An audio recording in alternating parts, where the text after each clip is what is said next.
Aunty সেদিন টিউশনে নাস্তা দিয়েছে বিকালে পেঁয়াজু, আর এই গরম গরম পেঁয়াজুগুলো খেতে বেশ মজার হয়েছে। সবগুলোই ছিল একেবারে মচমচে আর অনেক গরম।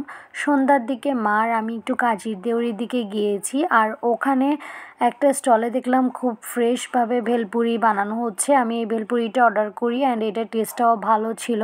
চা প্রেমী হচ্ছে স্টলটার নাম, অ্যান্ড এখান থেকে মালাই চাও খেয়েছিলাম, বাট এটার ভিডিও ক্লিপসটা কোথায় জানি ডিলিট হয়ে গেছে। এরপর একেবারে কাজীর দেউরির মোড়েই একটা পিঠার স্টল ওখানে বসেছে। সব রকম পিঠার মধ্যে এখানে অনেকগুলো ভর্তা দিচ্ছে অ্যান্ড পিঠা।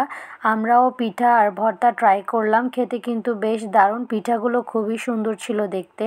আর আজকে দুপুরে লাঞ্চ করলাম এই মজাদার বড় একটা বাঁধাকপি সিদ্ধ, সাথে আছে মরিচ চাটনি যেটা বাঁধাকপি সিদ্ধর সাথে লাগেই, আর আছে মজাদার বেগুন ভর্তা।